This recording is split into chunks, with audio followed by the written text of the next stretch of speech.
Madame, Messieurs, bonsoir, bienvenue sur le plateau de WAMED dans la rubrique interview où nous donnons la parole aux voix qui font vivre la mémoire, la culture et les luttes identitaires. Aujourd'hui, nous recevons Madjibou Mekla, auteur de Yenayer, à la rencontre du printemps, un ouvrage dense et passionné qui explore les racines rituelles, symboliques et politiques de la culture amazigh. Militant culturel, penseur critique et homme de terrain, Madjibou Mekla nous invite à redécouvrir un patrimoine ancestral souvent occulté entre rites saisonniers, mémoire collective et résistance contemporaine. Madjibou Mekla, bonsoir, très content de vous recevoir sur le plateau de WAMED aujourd'hui.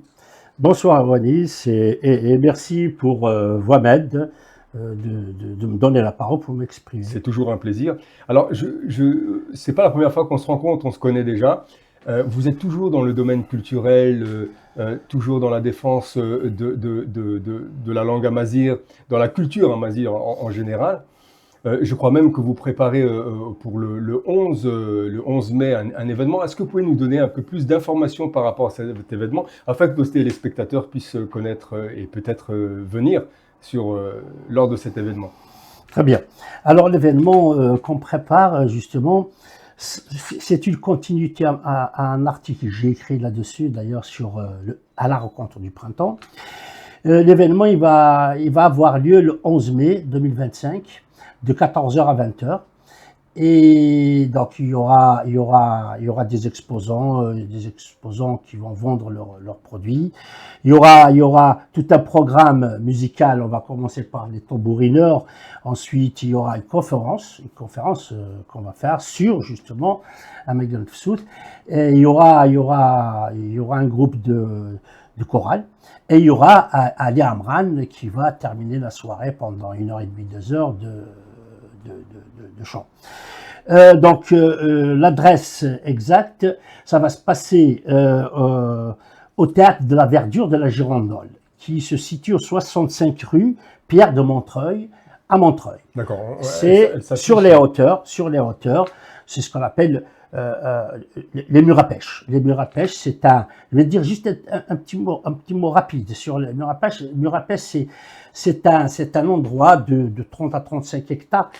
Vous allez nous dire un petit mot sur l'histoire du secteur. Voilà, l'histoire du secteur, pour que les gens comprennent.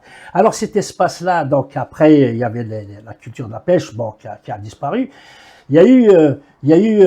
C'est-à-dire qu'à l'époque, c'était des vergers. Hein? Ah oui, à l'époque, c'était des vergers. C'était des vergers. Et la région de Montreuil, elle est productrice justement de pêche. Hein, on a un peu de mal à s'imaginer qu'à l'époque, c'était. Oui, effectivement, oui.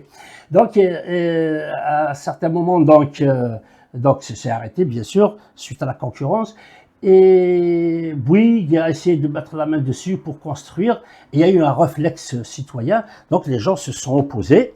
Et du coup, l'État se l'est accaparé et il l'a mis comme site historique depuis, je crois, 2004.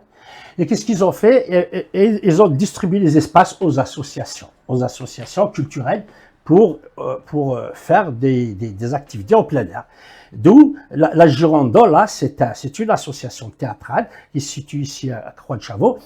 Je suis rentré avec eux et on a travaillé en partenariat, donc la Girandole, avec une association de Kabyles qui s'appelle AKI, Association des Kabyles d'ailleurs et d'ici.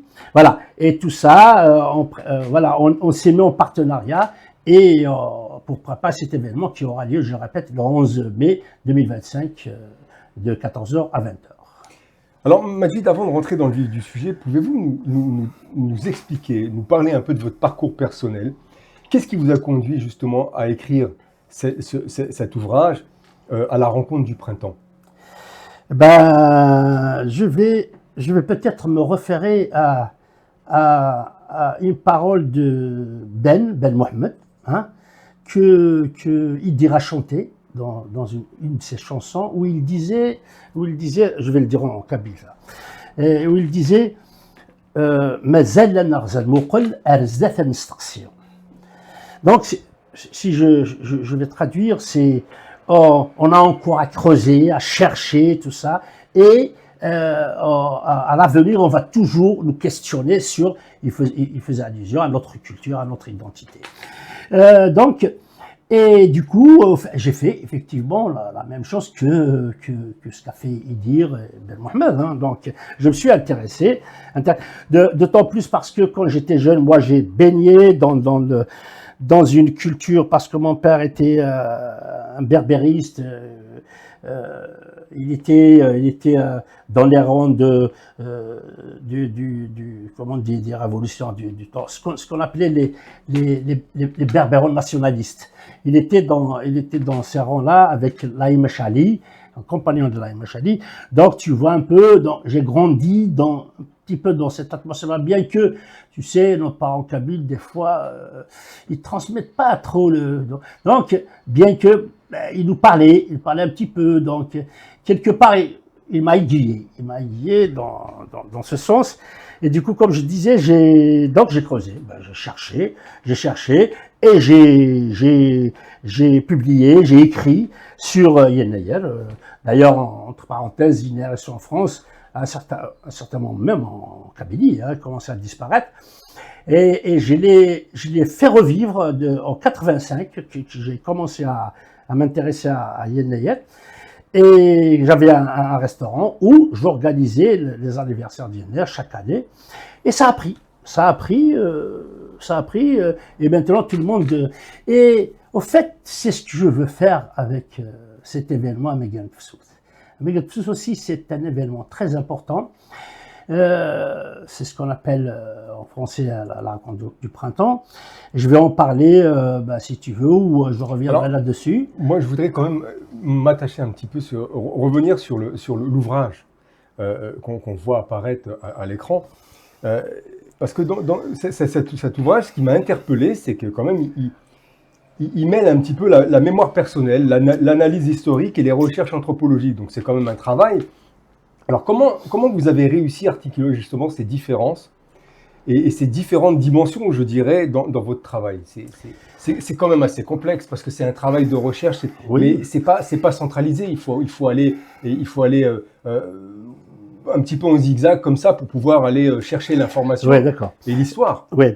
Au fait, ce livre, donc c'est une anthologie de 4 articles. Là. Il y a un grand article sur le Nouvel An berbère, Yenneyer, un autre sur Megan Psous, la rencontre du printemps. Il y a encore 2 autres, un sur Tim Charlotte, le partage de la viande, tout ça, c'est encore quelque chose de très, très important dans la culture ancienne.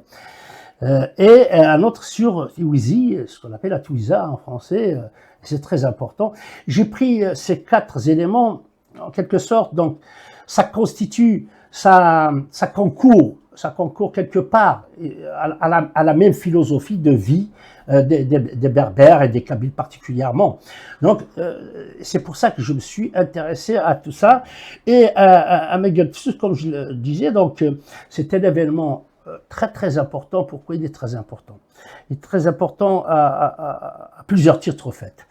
Donc, c'était un événement au féminin, c'est un événement de femmes, parce que à l'arrivée du printemps, quand dans l'ancien temps on fixait au 28 février, et la femme, la jeune fille d'ailleurs, c'est des jeunes filles avec des enfants, des petites filles, elles se maquillent tout ça, elles vont sur les champs, passer toute une journée à accueillir le printemps. Et là, au niveau de la symbolique, c'est très très important. Pourquoi? Parce que Parce que la femme, c'est elle qui porte la vie, en quelque sorte. Donc, et le printemps, c'est la résurrection de la vie sur terre. Donc, il y a une sorte d'osmose, une sorte de rencontre qui se fait entre la femme kabyle, en parlant de Kabyle, pourquoi je dis Kabyle? Parce que cette fête-là, elle a disparu un peu partout, elle est restée en Kabylie. D'ailleurs, en ce moment, elle revient, les gens commencent à la fêter. Alors, donc, si vous permettez, on va y revenir sur les rituels et la symbolique, ça, en détail d'ailleurs, c'est quand même important. Mais j'aimerais, moi, essayer de comprendre et faire comprendre à nos téléspectateurs comment vous reliez justement le fait, cet ouvrage et l'événement que vous allez faire. D'accord. Ça, c'est ça qui est important dans un premier temps, c'est de comprendre. Parce que c'est un petit peu, alors vous l'écrivez, vous l'expliquez, et puis vous faites un événement. Comment ça se passe? Moi, je suis partisan de ceux qui ont des idées qui concrétisent. Parce que pour moi, une idée qui se concrétise pas, quelque part, c'est pas une idée, c'est de l'imagination, ça part. Hein. Donc, et moi qui suis quelque part un peu sur le terrain, en fait. Hein, donc, je suis pragmatique. Quelque part, c'est un petit mot quand même. Vous êtes tout le temps sur le terrain. Oui, mais justement, je suis tout le temps sur le terrain. Pas quelque part, tout le temps. Je suis pragmatique. Et donc, quand j'ai écrit cet article, tiens, je vais comment en parler, comment cet article est venu. Hein. Donc, d'accord, je connaissais la rencontre du printemps quand j'étais jeune, mes sœurs le faisaient, hein, donc bien que maintenant il a disparu, il revient. Donc, c'est resté dans mon esprit. Je commençais à chercher un peu, comme je le disais au tout début, à l'introduction. Et j'ai écrit un article quand même assez conséquent. Et là, quand j'ai subi une opération, j'étais en rééducation, et là, j'avais un peu de temps, et je me suis penché sur cette question-là. Et comme je disais, donc, pour moi, une idée qui se concrétise pas, c'est pas une idée, hein, donc ça reste dans l'abstrait, ça sert à rien. Et je me disais, donc, cet événement, comme je l'ai fait pour Innaïr, donc il faudrait que je le fasse aussi pour Amégal Souss, donc la rencontre du printemps. Et il y avait une tentative en 2017, pardon. En 2017,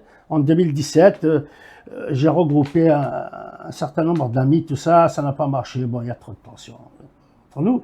Et l'année passée, je l'ai refait. Je l'ai refait parce que, au fait, j'ai pris un petit groupe. En 2017, on était nombreux, c'est quelque chose d'immense, alors c'était très difficile de gérer. Et donc l'année passée, avec l'expérience que j'ai eue, je me dis, tiens, maintenant je vais concentrer, on était 5 ou 6 personnes, on l'a réussi, ça s'est passé au parc Montsouris, le 14 avril. Au parc Montsouris, c'était formidable, il a fait très très beau. Par contre, on l'a fait juste avec des tambourineurs. Cette année, ça va être un peu plus grand. Voilà. Et cette année, donc, je fréquentais des amis qui font partie de l'association ACAI, l'association des Kabyles d'ici et d'ailleurs. Je leur ai présenté le projet, ils ont accepté. Et je suis rentré en contact avec la Girandole, notre association théâtrale ici à Montreuil, où mon fils a travaillé, elle ne travaille plus maintenant, et ça leur a plu. Ça leur a plu, je leur ai dans le livre, ils ont lu, ça leur a plu, et ça a pris comme ça, donc on le fait en partenariat tous ensemble. Alors c'est ça mais alors, ce que vous expliquez là, c'est exactement ce que vous voulez métaphoriser sur le terrain, sur le construire pour peut-être faire vivre l'écrit que vous avez produit, c'est ça? Pour faire l'écrit et pour faire revivre l'événement, pour faire revivre la fête. Parce que la fête, je disais, bon, c'est une fête du bassin méditerranéen, et elle a disparu un peu partout, elle est restée en Kabylie. Elle est restée en Kabylie, comme sur beaucoup de choses, les Kabyles, ils aiment bien conserver, surtout ces valeurs ancestrales, tout ça, ils l'ont conservé, et je trouve comme c'est une fête moderne, et c'est une fête de femmes, et c'est une fête quand même très très importante, et c'est pour ça que j'ai envie que ça prenne. C'est pour ça que j'ai envie que ça prenne comme une meilleure. Ça va jalonner quelque part notre calendrier festif. Donc il y aura d'autres fêtes petit à petit, et on va, c'est comme au fait les chrétiens qui ont le calendrier à veine, hein, un mois avant Noël, ils font des illuminations, c'est leur calendrier. Donc nous, il faut qu'on jalonne notre calendrier festif, comme ça, avec encore, il y a beaucoup de fêtes qu'on doit faire revivre. Hein. Ça veut dire que derrière cet aspect festif et convivial, il y a quand même une volonté de votre part de faire évoluer ou de garder cette culture et que les générations à venir la connaissent et pourquoi pas la... Bien sûr, c'est le but, c'est le but. C'est le but. La faire connaître, la faire évoluer, la moderniser, l'actualiser. Et c'est pour ça, cette année, on a fait vraiment d'une manière très moderne. Donc, voilà, hein, c'est pas seulement les femmes qui vont aller comme la tradition sur les champs, ils vont prendre des provisions, ils passent leur journée à chanter et le soir ils vont revenir. Bon, on va en parler un peu du règlement de l'événement traditionnel. Là maintenant, on va essayer de le faire d'une manière moderne. Hein, donc il faut ça. Donc c'est pas si. Et j'espère que ça va prendre. Et d'ailleurs, j'ai fait appel dans le livre là.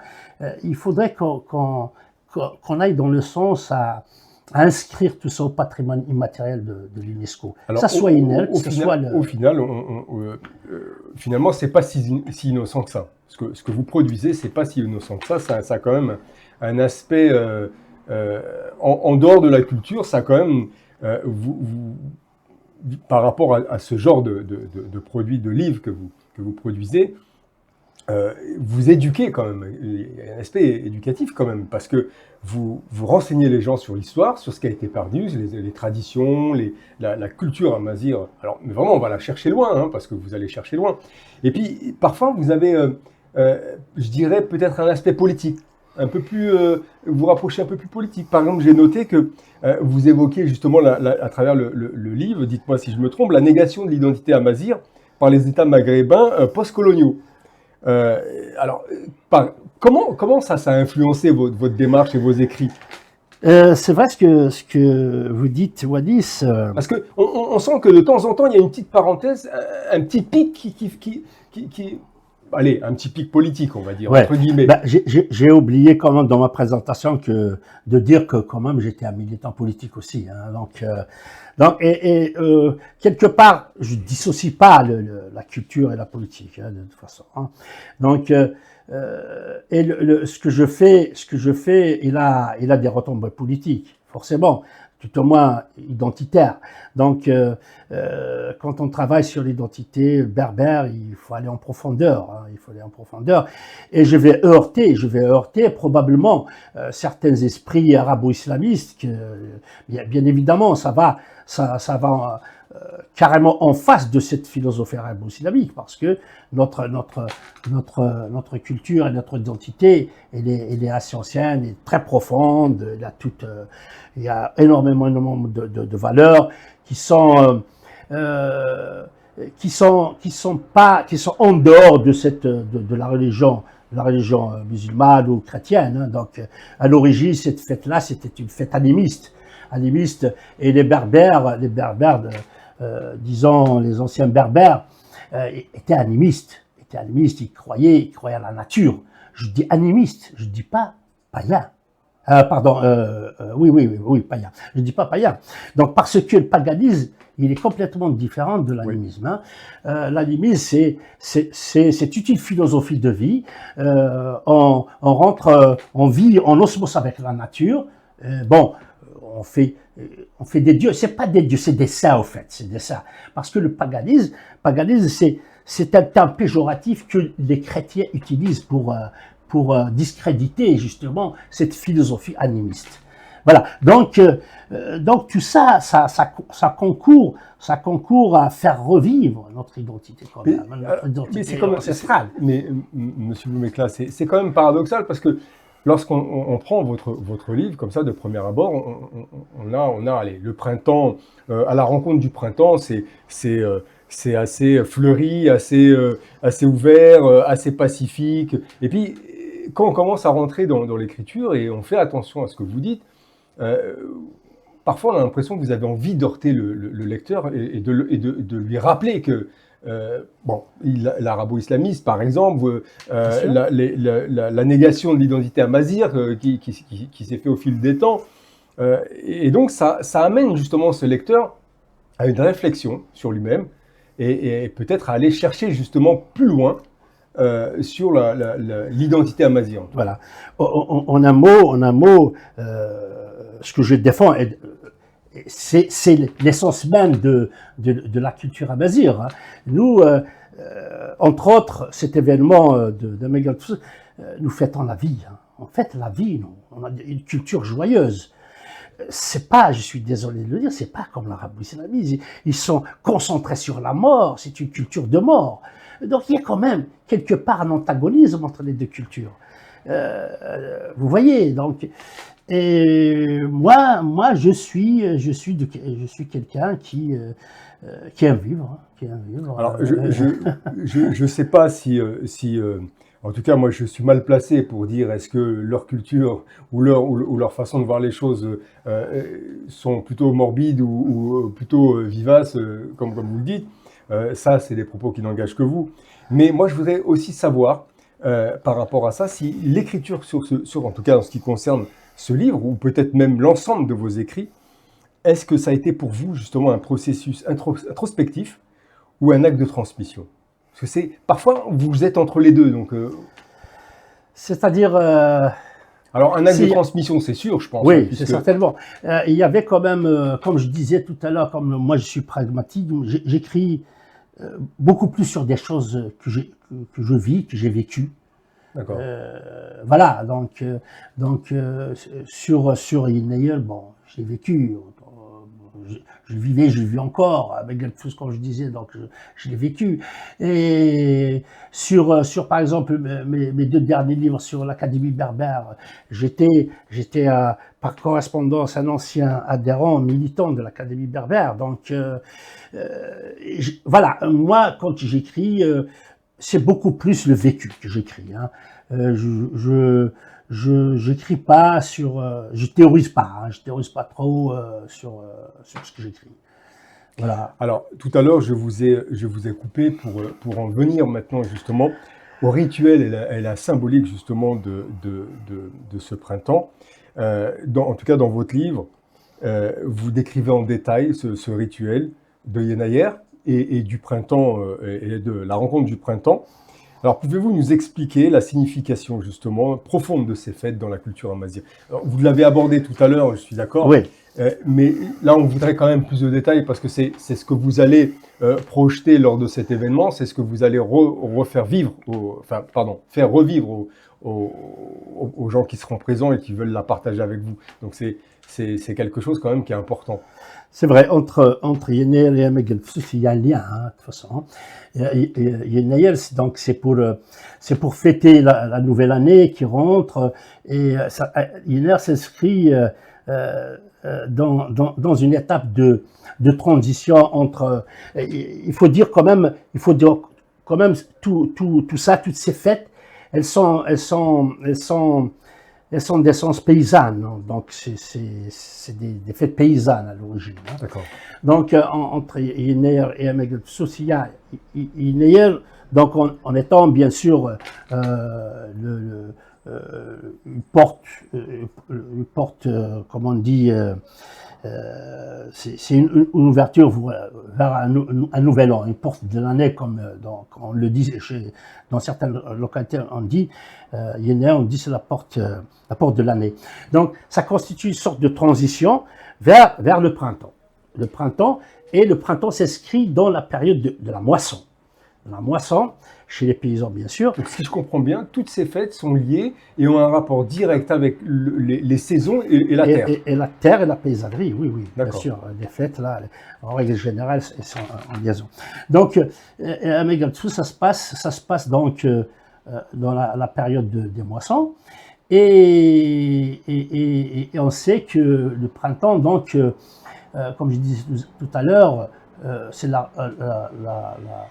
la régénérescence de la vie, en fait.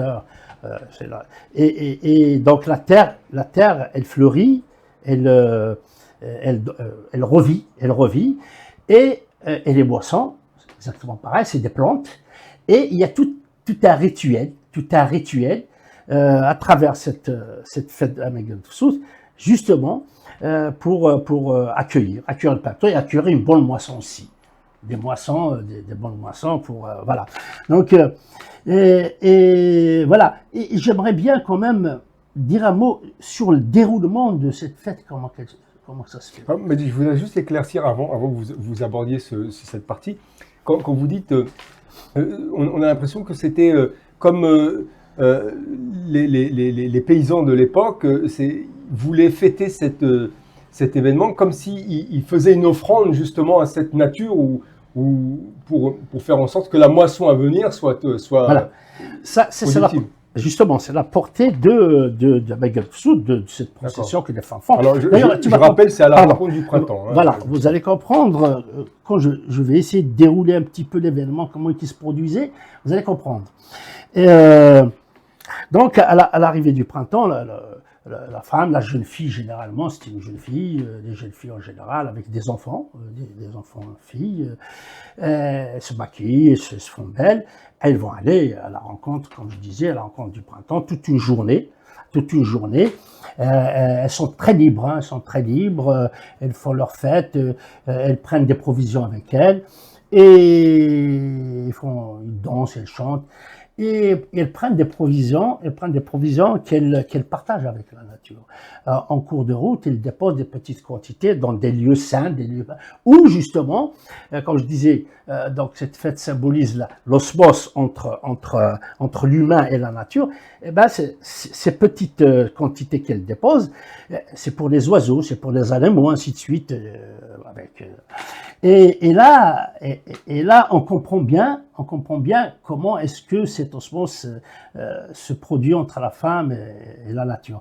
Et arriver sur les champs comme ça, elles font des pique-niques, comme on en fait maintenant. Elles font des pique-niques. Elles s'enroulent, elles roulent plutôt dans l'air, tout ça, elles dansent. Il faut qu'elles s'embombent de la nature, du parfum de la nature. Et c'est ça qui fait que, comme je disais à la façon de la symbolique, où la femme rentre en contact avec la terre, avec la nature, tout simplement en général. Et quand la procession est finie, elle rentre le soir, donc elle ramène des fleurs pour égayer la maison, ainsi de suite, parce qu'après il y a ce qu'on dit le nettoyage du printemps, ça se fait aussi, c'est à peu près comme ça.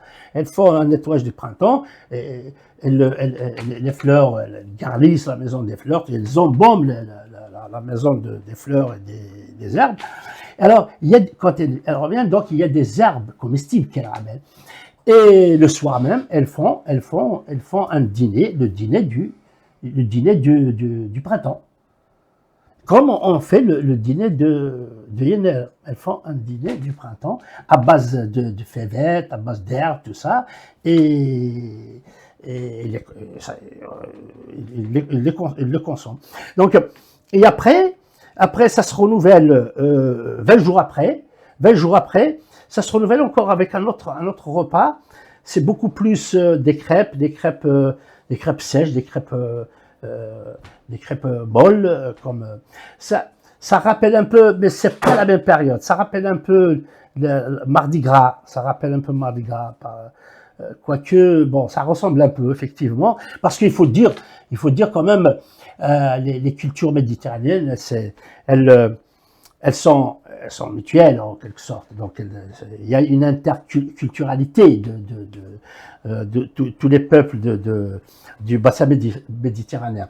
Mais ce nettoyage de printemps, on le retrouve ici. Oui, c'est ce que je dis. Parce que vous mentionnez justement des pratiques telles que le nettoyage complet de la maison, la peinture à la chaux, tout ce qui se faisait. Donc, et donc ce repas rituel, mais alors je sais pas si aujourd'hui ce qu'on appelle le printemps, le nettoyage de printemps fait un repas rituel, Mais en tout cas, il y a Ben, l'aspect on ne aussi sait pas. pique-nique, il y a Ouais. aussi l'aspect barbecue, etc. aujourd'hui, Ouais, par exemple, ouais, ouais, voilà, par qui exemple. se rapprochent. Ouais. Euh, alors, ces masques, alors moi justement, ces masques, ces carnavals que vous décrivez, toute cette symbolique, ces pratiques telles que le nettoyage, etc.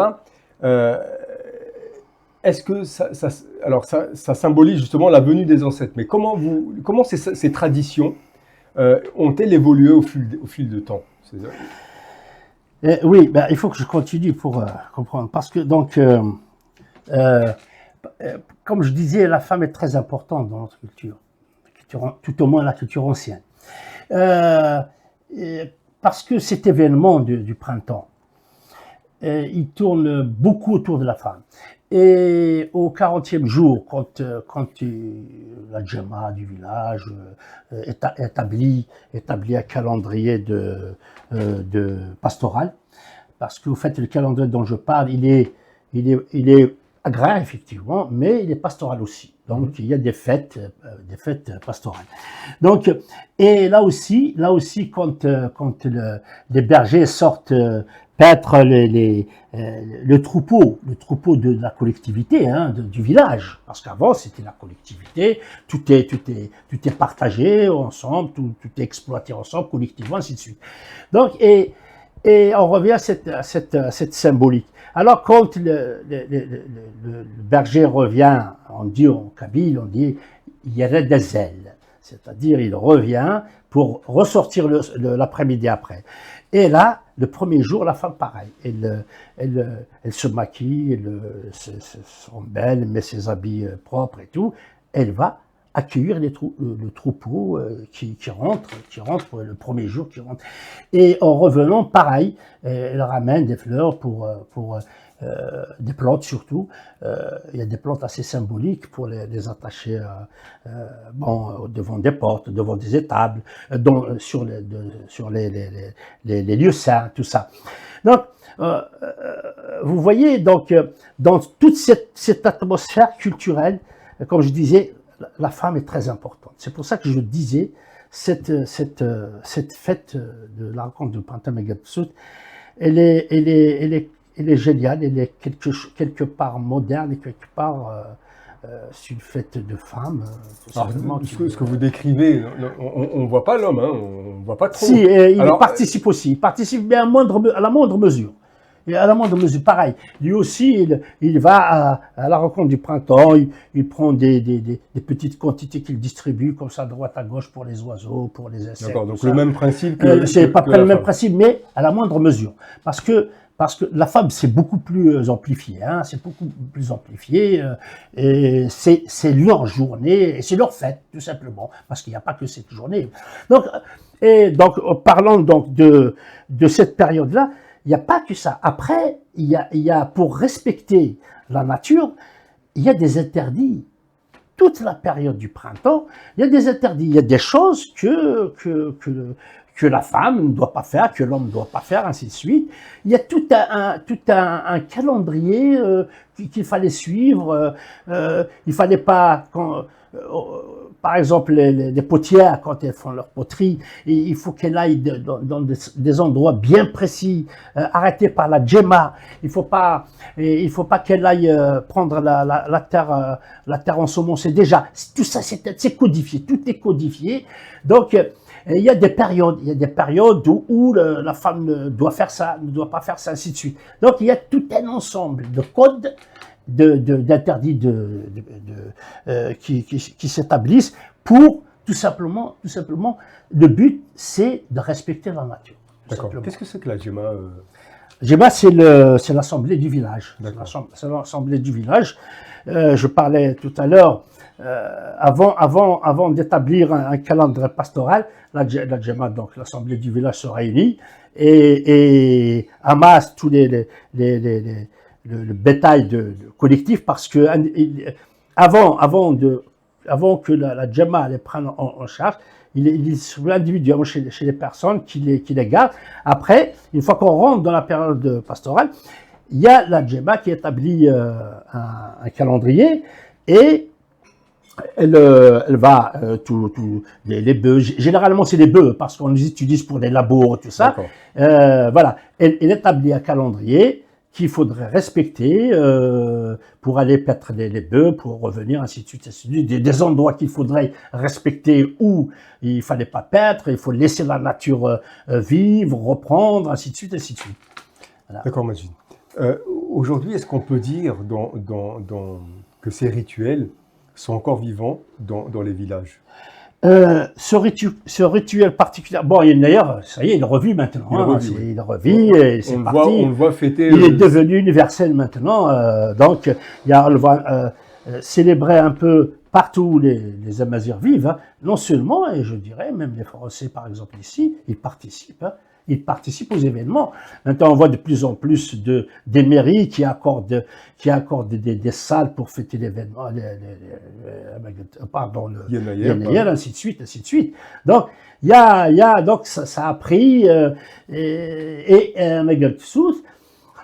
ça revient.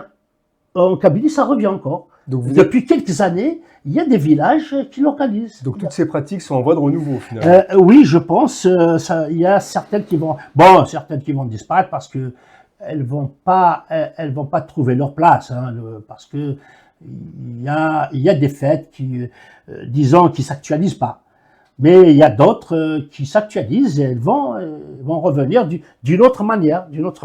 C'est à nous de les faire revivre, au fait, hein, de leur donner ce caractère moderne, ce caractère, disons même universel. Hein, pourquoi pas. Alors, hein, parce que la rencontre du printemps, d'ailleurs à l'origine, c'est une fête presque universelle parce que c'est autour du bassin méditerranéen qu'elle se faisait la fête du printemps. Alors Majid, vous, justement, par rapport à ces rituels et ces fêtes, vous soulignez que les rites amazirs ont été récupérés et intégrés par les religions monothéistes, en tout cas par certaines.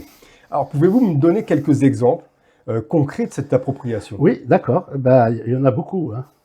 Énormément. Comme je disais, la culture animiste, c'est très vaste, elle est très riche, la culture animiste. Ce Amigel South, là, ben, c'est tout simplement, c'est Pâques, récupéré par les religieux, parce que, comme je disais, c'est une ancienne fête populaire qui existe dans le bassin méditerranéen, même ailleurs, elle existait. Donc, et c'est revenu, c'est récupéré par la religion chrétienne sous forme de Pâques. Sous forme de Pâques, et on va voir par exemple, il y a une naïère qui, dans notre culture, symbolise aussi le solstice d'hiver. Parce que une naïère, au fait, c'est la fête du soleil, c'est la fête du soleil. Hein. Et cette fête-là, pareil, hein, c'est récupéré par exemple par le christianisme, par la naissance de Jésus. Jésus n'est pas né le 25 décembre, hein, je suis désolé. Il y a certains qui disent qu'il est né en septembre, d'autres qui disent bien avant. Donc, et d'ailleurs, ça, c'est acté officiellement lors du concile de. Ça a été repris, je crois, le concile de Nicée, ils en ont parlé, et le concile, un autre concile, je me rappelle plus, quelques temps après, ils l'ont introduit à l'ordre du jour, la naissance de Jésus, un 25 décembre. Donc, un 25 décembre, c'est le solstice d'hiver, et c'était la très très grande fête du soleil. Donc ça se faisait chez les anciens peuples, les peuples premiers, et ça se faisait d'une manière grandiose. Tout le monde sait que il y a partout où on fêtait le soleil. Alors, si Pâques, par exemple, alors je suis curieux de savoir, moi, Pâques, c'est vrai qu'il y a une similitude frappante, oui, c'est clair. Mais est-ce que c'est pas peut-être pas les Amazirs qui ont récupéré Pâques, ou pourquoi vous dites que ça a été les religions monothéistes qui ont récupéré justement cette tradition? Mais c'est une fête qui a existé avant. C'est une fête qui a existé avant. En parlant d'Amigel South, je disais en introduction, c'était une fête du bassin méditerranéen qui se fêtait un 28 février. Donc ça a été c'était une fête animiste. Donc et de toute façon c'est connu, hein, c'est connu la lutte. D'ailleurs même les religions entre elles se prennent des fêtes. Hein.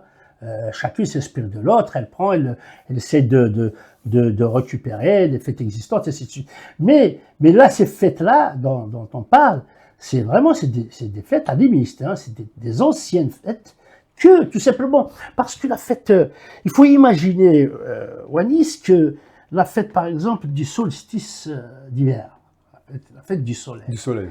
C'est quelque chose d'immense, c'est fêté pendant des jours et des jours partout, par les peuples premiers. En Orient, ça se fêtait, en Occident, ça se fêtait, un peu partout, ça se fêtait. Oui. Donc, c'est quelque chose. Donc, il fallait, quand le christianisme est né, il fallait casser tout cet esprit animiste. Bon, eux, c'est là ils parlaient de paganisme. Donc, il fallait casser toutes ces fêtes par d'abord transformer le terme d'animisme en terme paganisme, parce que le paganisme, c'est l'adoration en fait des statues, tout ça. Bon, ça a existé aussi au temps de l'animisme, hein, mais l'animisme c'est autre chose. L'animisme c'est la nature tout simplement. Il n'y a pas de statue chez les animistes. Il y a des saints, ils vont vous dire tel endroit, c'est un endroit saint, telle montagne, il y a un dieu, c'est un endroit saint, il y a le dieu des montagnes, ainsi de suite. Mais il n'y a pas de statue. Le paganisme, oui, ils adorent les statues.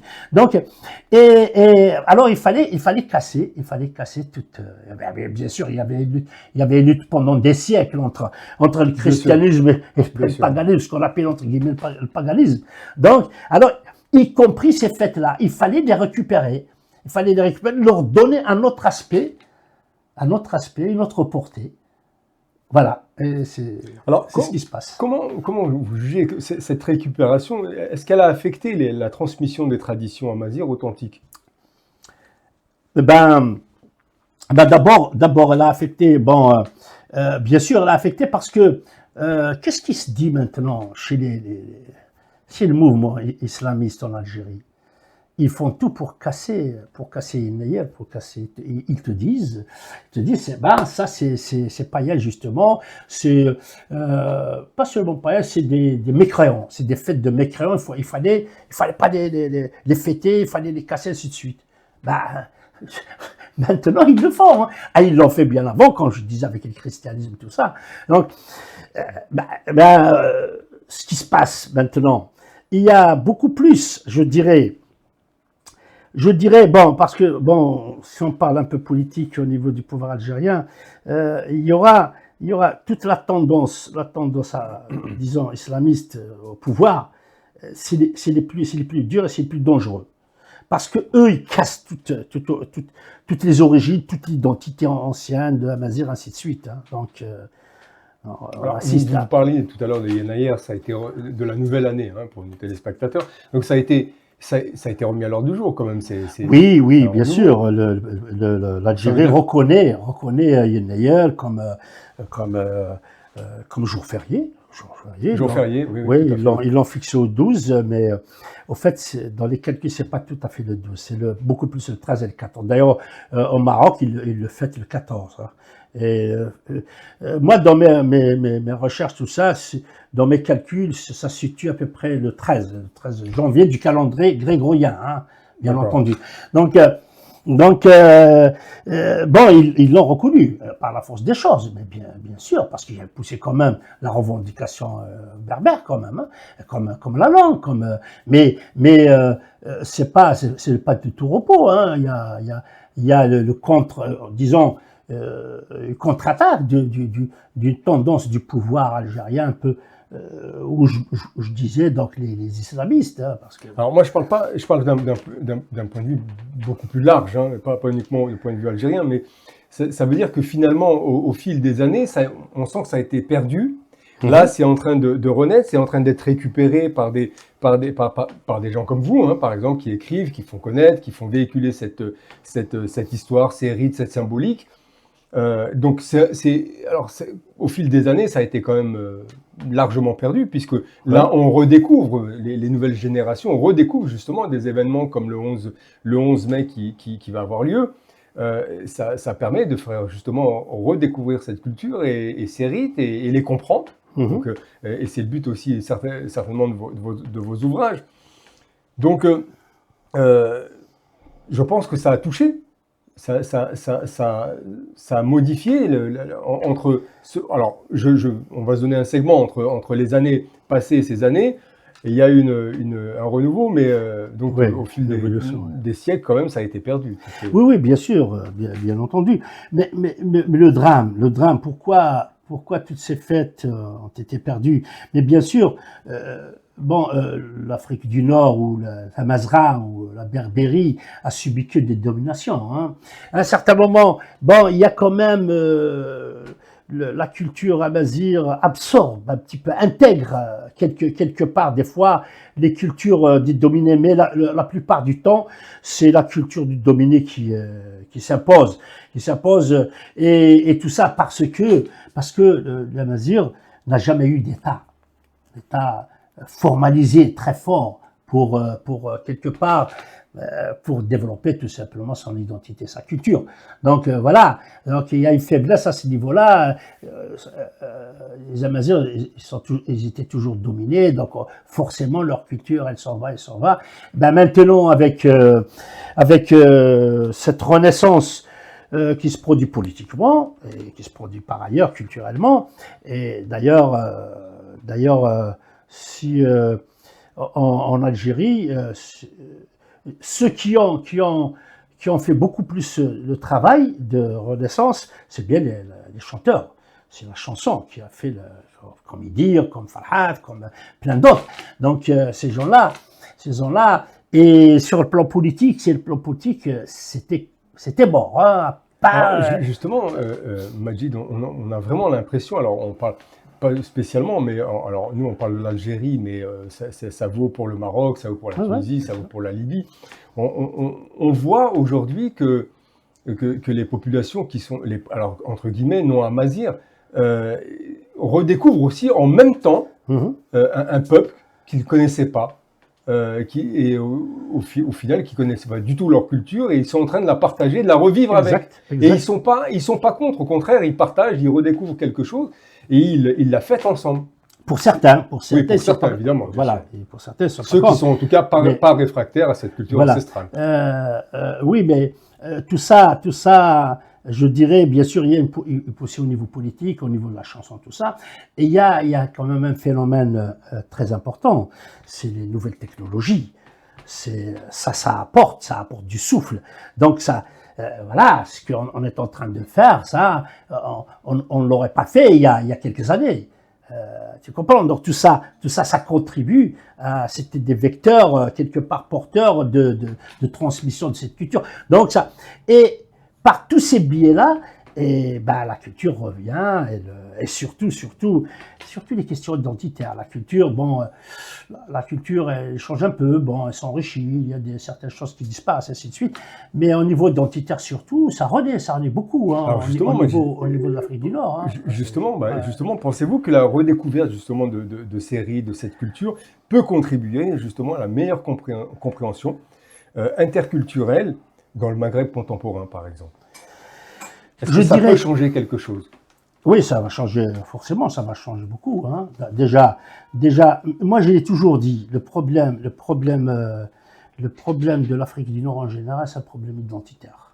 Le jour où tous ces pays-là retrouveront leur propre identité, leur identité ancestrale, il y a énormément de problèmes qui vont disparaître.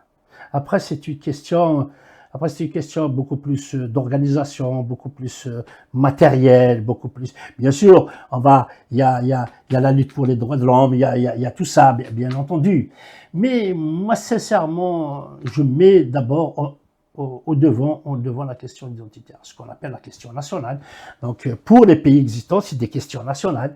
Bon, si on garde un petit peu les États existants, en Algérie, on est en train de vivre une crise identitaire, une crise nationale, nationale. Alors, ma question, c'est de savoir si justement le fait de promouvoir ces rites, ces symboliques, cette culture, est-ce que ça ne va pas améliorer justement la condition, en tout cas faire connaître l'amazigh dans ce Maghreb contemporain est changé de fait l'ordre des choses.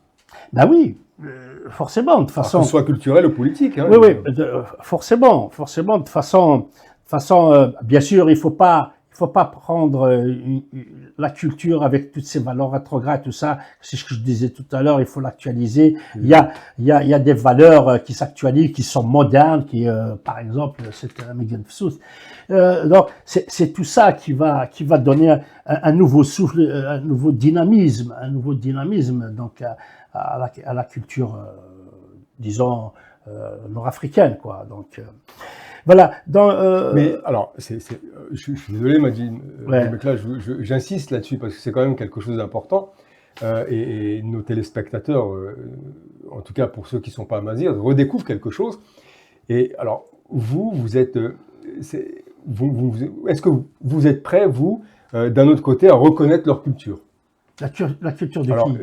Si c'était une culture qui est non amazigh, il peut y avoir une culture... Bien évidemment. Alors, bien évidemment, les cultures, elles doivent se reconnaître vous êtes ouvert à toute... Elles doivent se reconnaître mutuellement. Moi, ce que... Alors, tout le monde n'a pas cette vision des choses. Hein. Il y en a qui sont quand même assez radicales sur le... On prend la culture nord-africaine. La culture nord-africaine, que ce soit l'Algérie, mais le substrat est amazigh.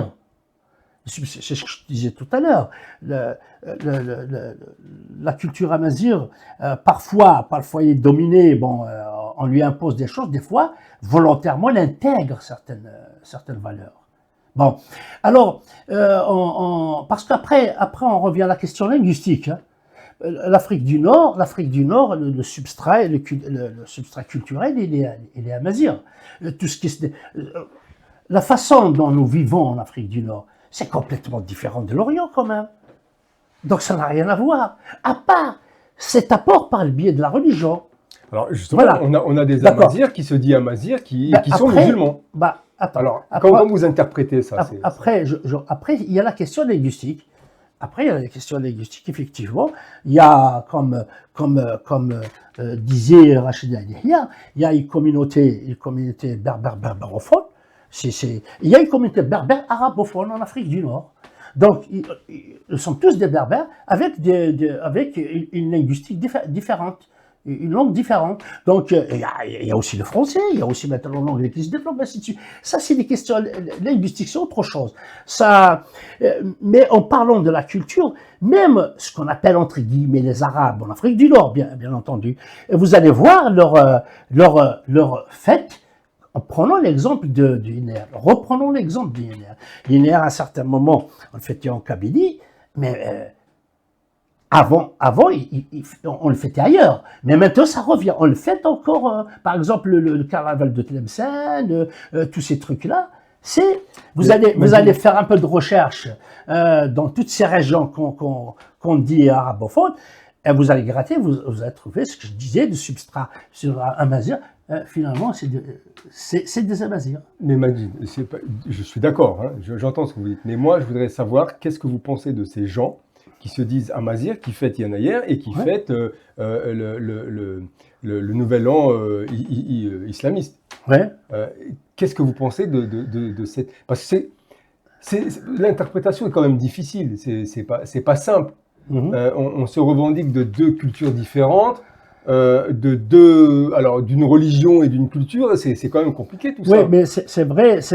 Au niveau de faire la distinction entre le religieux et le culturel, c'est pas évident. Alors, si on prend le jour de l'an, par exemple, pour simplifier les choses, ceux qui revendiquent Yanayer et ceux qui revendiquent le jour de l'an de l'islam. Oui. Oui, bien sûr. Ils sont libres de le fêter de toute façon. De toute façon, ils sont libres de le fêter puisqu'ils ont baigné dans cette culture, entre guillemets, cette culture religieuse, je dirais. Donc, bien sûr. Mais il faut... mais est-ce qu'ils sont toujours amazighs? C'est ce que je disais. Mais si on gratte un peu dans toutes ces régions berbérophones, arabophones, on gratte un peu, on trouve le substrat culturel amazigh. On trouve qu'ils sont amazighs. Ils le revendiquent maintenant de plus en plus d'ailleurs. De plus en plus. Et je vais encore te citer une référence à des études d'ADN. à des études d'ADN. Ben, ça circule sur le net de toute façon. Hein. Et on découvre maintenant, à travers ces études d'ADN, que l'Afrique du Nord, ouais. il y a à peine 2-3% de gènes, ce qu'on appelle des gènes arabes. J'ai entendu cette étude, mais donc, il faut... je ne vais pas la cautionner parce que je ne sais pas d'où elle vient. Et elle a causé justement problème par rapport à ça, mais c'est un autre débat, donc je n'ai pas envie de... Il n'y a pas seulement ça. Il n'y a pas seulement ça. Hein. Les études archéologiques, les recherches archéologiques, elles prouvent qu'il y a des peuples avant l'arrivée de l'islam en Afrique du Nord. Mais il y a des vous aussi, comprenez il y a aussi des découvertes qui sont liées à l'islam, donc c'est compliqué. Oui, mais bien sûr, mais on parle de l'originalité, on parle de ce qui est très très ancien. Donc il y a énormément de références comme ça, hein. Alors, pour dire tout simplement que l'Afrique du Nord en général est berbère et identitairement. Après, il y a cette question linguistique qu'il faudrait reconnaître, bien entendu. Il y a l'arabe, le berbère, le français, l'anglais, il y a d'autres langues. Majid, alors ce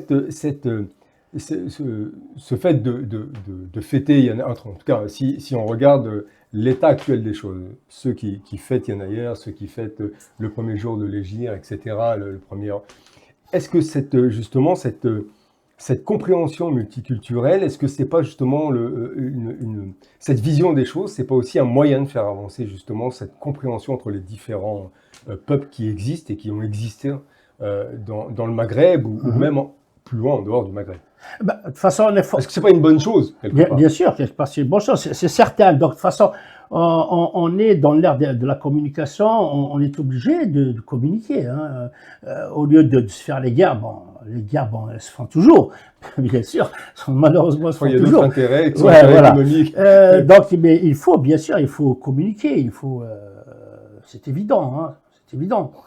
Il faut faire ces choses-là. Donc, est-ce qu'il y a certaines pratiques qui à votre avis, est vidée de tout sens? C'est-à-dire que par rapport à ces rites, ces symboliques, est-ce qu'il y a des choses qu'on ne devrait pas, dans ce qu'on a véhiculé, en tout cas on véhiculé l'histoire de la Mazir, est-ce qu'il y a des choses qui sont vidées de tout sens, qui n'ont pas lieu d'être?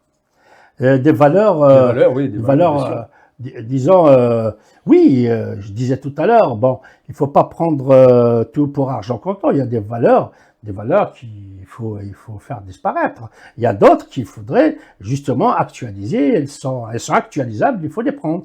On va prendre cette question de la femme.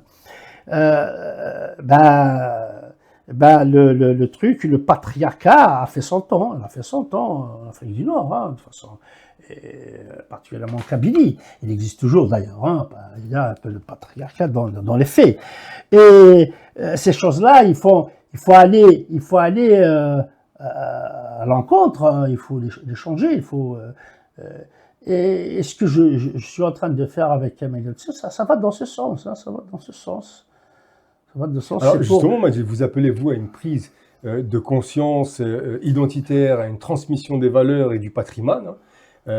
Quels sont, selon vous, les leviers les plus efficaces, justement, pour y arriver? Mis à part les leviers pour pouvoir transmettre au fil des temps et aux générations à venir cette culture, ces rites, ces symboliques. Il y a plusieurs vecteurs. Je disais en tout cas, les plus importants. À votre sens. Hein, je disais tout à l'heure, c'est une chance d'avoir maintenant un développement technologique qui nous permet de transmettre, d'étudier, ainsi de suite. Maintenant, vous prenez l'intelligence artificielle, vous introduisez une petite problématique dessus, et il te sort plein de choses. T'as pas à aller chercher dans les bibliothèques, passer ton temps, des fois une dizaine d'années pour trouver une petite information. Maintenant, tout se fait rapidement, hein. Tout se fait à travers la vidéo, à travers beaucoup de choses, hein. Regardez le phénomène que ça a pris ces derniers temps, le phénomène que ça a pris la culture berbère, comment elle s'est développée. Les années 70, les années 70, il y avait un peu l'Académie berbère, les pauvres, ils ont peiné. Il y avait la chanson qui a essayé hein, de faire quelque chose. Et maintenant avec Facebook, avec Internet, avec la vidéo, vous avez vu comment que ça se développe. Bon, il y a des retombées aussi, hein. Il y a des retombées, il y a quelque part aussi des gens qui attaquent, qui bloquent, et ainsi de suite, bien entendu. Mais si on fait on pèse le pour et le contre, eh ben c'est une chance tout ça, c'est des vecteurs qui nous permettent de transmettre vite et davantage, disons notre culture et notre identité. Hein, Alors, comment vous voyez le rôle justement de la diaspora amazigh dans cette dynamique justement de préservation et de valorisation culturelle? La diaspora joue toujours un rôle très important, que ce soit au niveau politique, que ce soit au niveau culturel. Au niveau politique, on sait bien, par exemple, pour libérer l'Algérie, tout est parti d'ici, hein, de la France, hein, avec l'étoile nord-africaine qui a évolué petit à petit. Donc, c'est parti de la diaspora.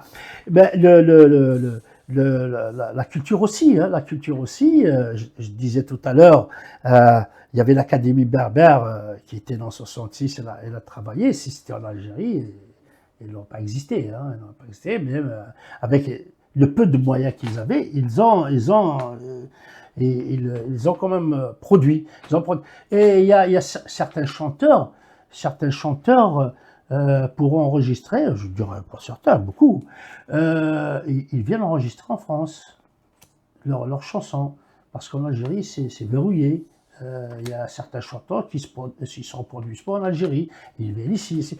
Donc la diaspora, elle est porteuse de beaucoup, hein, donc, et maintenant d'ailleurs, avec tout ce qui se passe en Algérie, avec le verrouillage du champ politique, eh ben, il reste la diaspora qui remue un petit peu. C'est en quelque sorte le pont vers l'intérieur, c'est ça? Bien sûr, à travers les médias, bon, et on essaye de faire quelque chose pour essayer de secouer un petit peu, voilà, donc, la diaspora, elle a eu et elle aura toujours un rôle fondamental dans toutes les luttes, hein, Alors, même au niveau économique d'ailleurs, hein, même au niveau économique. Alors Majid, si on parle de la diaspora algérienne, existe-t-il justement des risques que cette renaissance, que font vivre cette diaspora de l'extérieur, des risques qu'elle soit récupérée politiquement et instrumentalisée? Bien entendu. Alors expliquez-moi. Il y a des tentatives de récupération, bien sûr. Là, ce qui se fait ces dernières années, après le mouvement du Hirak, par exemple, qui a secoué un petit peu les structures de l'État algérien, il y a eu quand même une poussée du pouvoir algérien. Je dirais, il a envoyé ses chiens, hein, je pèse le mot, il a envoyé ses chiens pour essayer d'agresser tous les militants ici au sein de la diaspora. Il y a de la récupération par l'argent. Qu'est-ce qu'ils sont en train de faire maintenant? Ils intimident les gens quand ils rentrent. Ils les bloquent là-bas avec les ISTN, tout ça. Ils leur enlèvent des passeports, tout ça. Et leur dernière retrouvaille, c'est d'aller signer une attestation, comme quoi tu fais pas de la politique, ainsi. Voilà, donc. Et comme ça, tu vas. C'est quoi? Non, je parle d'une manière générale. En général. D'accord. D'une manière générale. Mais la plupart, c'est des gens qui luttent pour la majorité dans ce magma disons, de militants. La plupart, c'est des militants amazigh, hein, et les militants indépendantistes du MAC. Et il faut le dire, hein, et pas. Donc, vous voyez, bien sûr, le pouvoir algérien, il fait une poussée en direction de la diaspora pour essayer de l'étouffer. Hein. Ça, c'est. Je parlais du temps de l'Académie berbère. Qu'est-ce qui s'est passé au temps de l'Académie berbère? L'Académie berbère, il y avait l'amicale des Algériens en Europe. Elle faisait un travail de flic. Il tabassait les militants de l'Académie berbère. Il faisait tout pour étouffer le combat de l'Académie. Donc c'est pas nouveau d'ailleurs, hein, ce qu'ils font maintenant, c'est pas nouveau. Hein.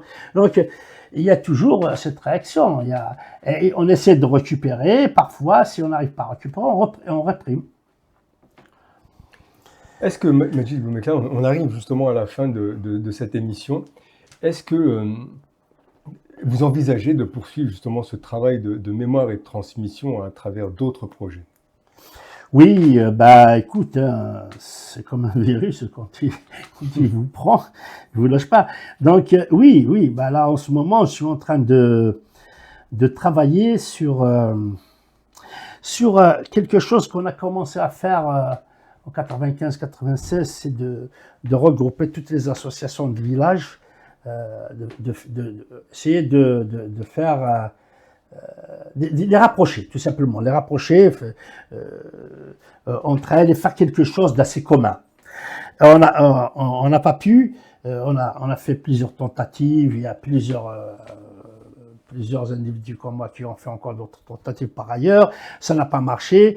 Et à mon niveau, comme j'étais parmi les premiers à lancer cette dynamique en 95-96, et j'ai gardé énormément d'informations, les PV de réunion, tout ça. Là, je les ai exploités et je vais publier donc un livre sur ces questions-là, où la première partie, c'est déjà fait, hein, c'est mon analyse personnelle, tout ça, comment. Et la deuxième partie, c'est des témoignages de responsables d'associations de village. Et eux, quelque part, ils confirment ce que j'ai conclu dans la première partie. Voilà, donc... Mais à quoi va servir ce travail? Ça, ce travail, d'abord, il va servir, il faut concilier, ça va rester dans les archives quand même. C'est très important de laisser, nous, on est habitué à la culture orale, maintenant il faut passer à l'écrit, il faut conserver. Et peut-être certains qui vont s'inspirer, ils vont voir les problèmes que j'ai soulevés, tout ça. Ils vont probablement y réfléchir comment relancer cette dynamique des associations de village, parce que ces associations de village, elles sont très importantes parce qu'elles ont toute une histoire ici dans la diaspora. Donc, au début de l'immigration, déjà commençaient à naître ces associations sous forme de caisses de rapatriement des dépouilles mortelles. Et petit à petit, on a commencé vers les associations, non pas les associations, les années 90, on a commencé à leur donner une autre dimension.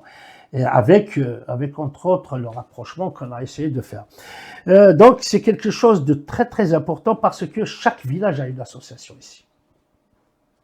Soit sous forme de caisse encore, ce n'est pas encore bien développé, sinon des fois par c'était grandes associations, mais des fois des associations, déjà des groupements d'associations, de ce qu'on appelle les arches.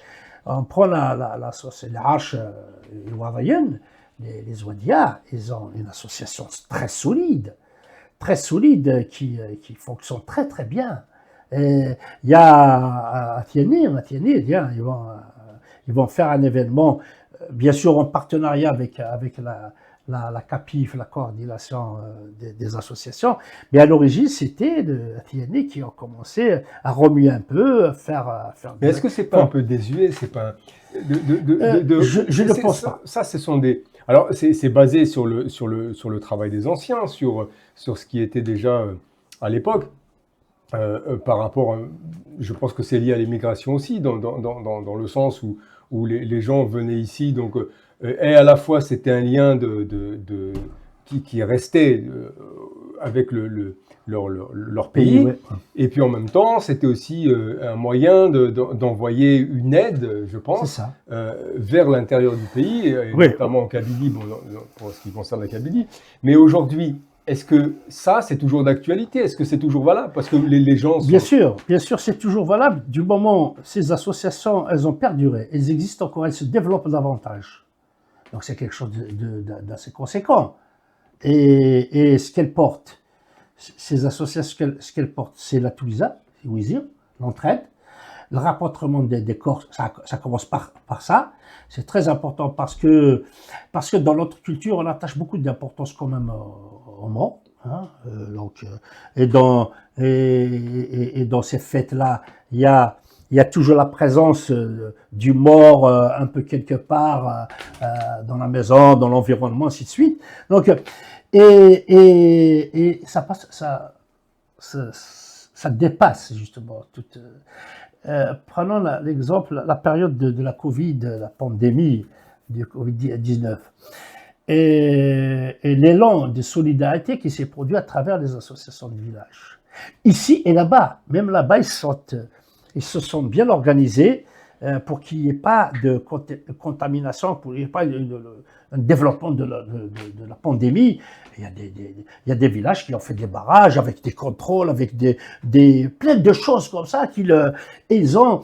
Et c'est quelque chose de très important. Et là maintenant, j'ai pris l'exemple du Hash Iwadin, du Hash Latianir, qui active très bien. C'est un groupement d'associations de villages. C'est le Hash, une dizaine d'associations qui se sont regroupées. Elles font des choses formidables. Non seulement pour ici, et ils aident là-bas. D'accord. Donc c'est l'objectif. Même au niveau du développement local, ils aident à la construction, par exemple, des routes, Alors, des ça, sentiers. C'est ce que vous allez développer dans votre prochain Voilà, travail. dans ce prochain livre, je vais parler de tout ça. Voilà. Alors justement, Majid, par rapport à une chose, pardon, Wanis. Vous m'avez dit, est-ce que c'est désuet? Eh bien, je ne pense pas que ça soit désuet. Pourquoi? Parce qu'ils sont sur des logiques notre culture. Je parle de la culture kabyle, hein, laissons d'une manière générale la mazir. La culture kabyle, elle s'appuie sur l'entraide. C'est ce qui forme la cohésion. Ça forme la cohésion. Et les villages, ils ont des structures, on parlait de la Djema tout à l'heure, ils ont des structures autonomes. Et ça fonctionne bien. Et tout ça, oui, à première vue, on dit c'est désuet, des villes. Non, il suit toute une logique confédérale. Alors c'est ça. Je ne voudrais pas rentrer dans le travail que vous allez nous faire vivre à travers un écrit, mais c'est ce que vous allez nous expliquer justement dans votre prochain écrit. On est d'accord. Alors justement, par rapport à tous ces livres que vous faites, Monsieur Boumekla, est-ce que vous avez constaté un impact concret, hein, une prise de conscience identitaire qui a été à travers par rapport au retour que vous avez pu avoir à travers mes livres? Oui. Ben, je disais tout à l'heure, moi, au fait, j'écris beaucoup plus sur du vécu. Donc l'impact, il a eu sur moi. J'ai subi l'impact déjà de ce que j'écris, tout simplement. Ben, est-ce que vous avez un retour de vos lecteurs, par exemple, qui vous... Ben, en prenant l'exemple du Yenner, ben maintenant les gens connaissent, d'accord, ils connaissent Yenner, c'est une fête, Nouvel An barbare, mais ils ne connaissent pas réellement c'est quoi maintenant. Ils le lisent, ils voient, ils comprennent qu'est-ce que c'est. Un Megaltsu, ça va être la même chose. Ils vont comprendre. Mais il y a des gens qui disent, c'est quoi un Megaltsu? J'ai jamais connu ça. Mais oui. Maintenant, ça revient. Et les gens, ils lisent. Je pense, ça a eu un impact parce que j'ai des gens, des lecteurs, qui viennent me voir, ils me disent... Ah, bien, c'est bien expliqué, je ne connaissais pas tout ça. Donc, il y a un impact, quelque part.